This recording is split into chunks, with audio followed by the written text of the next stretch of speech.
I'm going to say something the fitness industry never wants seniors to hear. Lift heavier stops working after a certain age. They know it. Doctors know it. But emerging peptide research is exposing a safer way to rebuild muscle without destroying joints. I want to borrow an idea often discussed by Peter Attia because it reframes this entire issue in a way that finally makes sense. Muscle loss, especially later in life, is not primarily a problem of effort. It is a signaling failure. The instructions to build and maintain muscle are still being sent, but the muscle tissue no longer hears them clearly. When doctors simply tell you to try harder or lift heavier, they're ignoring the broken communication line.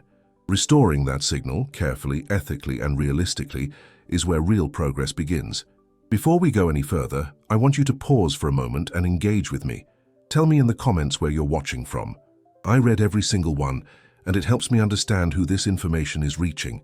More importantly, it reminds you that you're not alone in this process. Millions of people are quietly dealing with the same fear. That strength, once lost, is gone forever. What we're going to talk about next is emerging science, not miracle marketing. It requires medical oversight, patience, and realistic expectations. The outcomes we're aiming for are not dramatic transformations, but measurable improvements in strength, recovery, and confidence in your own body. This is about lowering the barrier to rebuilding muscle without lowering the standard of what strong, capable aging should look like. And once you see how the biology fits together, you may realize that your body was never broken. It was just no longer getting the message. There comes a point, usually sometime after 60, when muscle no longer responds the way it once did. Protein is eaten, movement still happens, yet strength quietly continues to drain away. This isn't imagination, and it isn't a lack of discipline. Aging muscle enters a state known as anabolic resistance, where the normal signals that tell muscle to repair and rebuild lose their impact. The body still sends the message, but the tissue on the receiving end reacts as if the signal were faint, delayed, or distorted. At a cellular level, muscle protein synthesis requires a clear and forceful instruction. In younger tissue, even modest activity combined with adequate nutrition is enough to flip that switch. With age, the threshold rises. The same stimulus that once worked effortlessly now produces only a muted response. It's like turning the volume knob lower and lower each year. The music is still playing, but the speakers barely whisper. Many people experience this as frustration because they are doing what they were told, yet the results never arrive. I remember a woman named Carol, 74 years old, meticulous and consistent. She followed every conventional recommendation, spaced her meals, stayed active, and never missed her walks. Still, her grip strength weakened, and climbing stairs became harder every year. Nothing about her behavior explained the decline. Her biology did. Her muscles simply weren't registering the signal strongly enough anymore. Once that reality is understood, blame dissolves and strategy becomes possible. Muscle breakdown after 60 is rarely driven by one mechanism alone. Alongside anabolic resistance runs a quieter process that interferes with recovery itself. Chronic low-grade inflammation becomes more common with age, often invisible on standard tests, yet powerful enough to disrupt the cells responsible for repair. These satellite cells are essential for regeneration, but inflammation keeps them in a state of constant alarm, never fully switching into rebuild mode. The effect is subtle but relentless. Activity no longer feels restorative. Sessions that once energized now require longer recovery, and soreness lingers without resolution.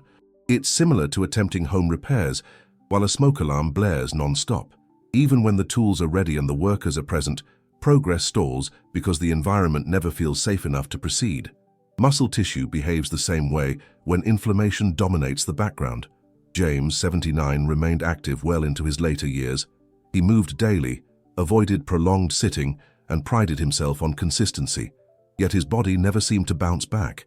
Strength faded not because he stopped moving, but because repair never fully completed. When sleep, nutrient status, and inflammatory load were addressed together, the change was not dramatic overnight, but the slow erosion finally paused. That pause alone altered his trajectory. This is the point where peptides enter the conversation, not as a solution by themselves, but as a potential support for broken communication. Certain clinically studied peptides appear to interact with signaling pathways involved in tissue repair, neuromuscular coordination, and cellular responsiveness. Rather than forcing muscle growth, they may help reduce the biological resistance that prevents adaptation from occurring in the first place. The simplest way to understand their role is this: peptides do not build the house. They help the workers hear the instructions. When signaling improves, even modest movement and low-load training can once again register as meaningful input. Under medical supervision, some individuals regain responsiveness to training methods that previously produced nothing but fatigue. The muscle does not become young again, but it becomes reachable. The key distinction is environment. Peptides function within the conditions they are given. When combined with appropriate movement, adequate protein, and sufficient recovery, they may help restore clarity to a system that has grown noisy with age. Progress is measured not by scale weight or mirror changes, but by strength, steadiness, and resilience between efforts. In that context, peptides occupy a narrow but potentially valuable space, supporting a process that aging biology has made unnecessarily difficult. If strength after 60 still matters to you, subscribe here. This channel focuses on restoring function, independence, and muscle the body can actually use. For decades, strength has been framed as a contest of weight, as if muscle only responds when it is pushed to extremes. That idea collapses under closer biological scrutiny, especially later in life. Muscle does not recognize numbers on a dumbbell. It responds to tension, time under load, and the internal message that the work being done is meaningful enough to adapt to. When signaling improves, the requirement for heavy external load diminishes dramatically. With aging tissue, force production becomes less about maximal strain and more about controlled fatigue. Slow, deliberate movements create sustained tension, allowing muscle fibers to reach a level of activation that once required far heavier resistance. The process is quieter, but no less real. Like opening a lock that has already been loosened, the effort required is smaller once the internal resistance has been reduced. The result is strength that returns without provoking joint irritation or prolonged soreness. I've seen this play out repeatedly. Margaret, in her mid-70s, rebuilt lower body strength not through machines or barbells, but through simple, repeated movements that mirrored daily life. Over time, balance improved, confidence returned, and the fear of falling faded. Nothing about her routine looked impressive on paper, yet her muscle tissue responded because the biological environment finally allowed it to.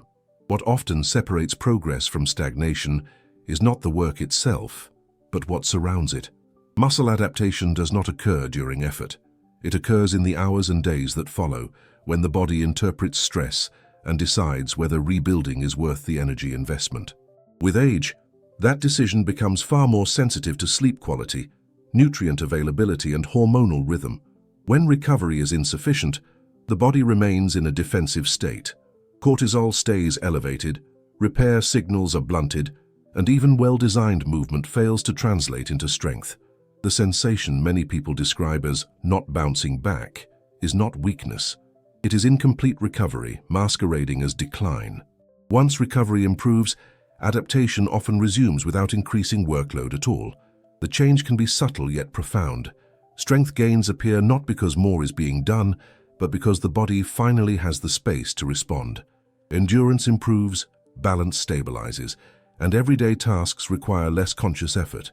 Growth happens in the pause, not the push, and aging muscle is especially sensitive to that truth. As interest in peptides grows, expectations must remain grounded in biology rather than optimism. These compounds influence pathways, not outcomes.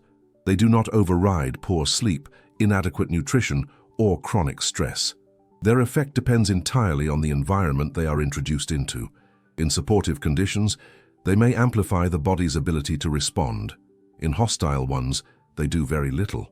The most consistent improvements appear when peptides are treated as temporary supports rather than permanent solutions. Their value lies in helping the system regain responsiveness, not in replacing the behaviors that sustain strength long-term. Like fertilizer added to depleted soil, they assist growth only when water, light, and care are already present. Without that foundation, nothing takes root. Seen through this lens, peptides are neither miracle nor menace.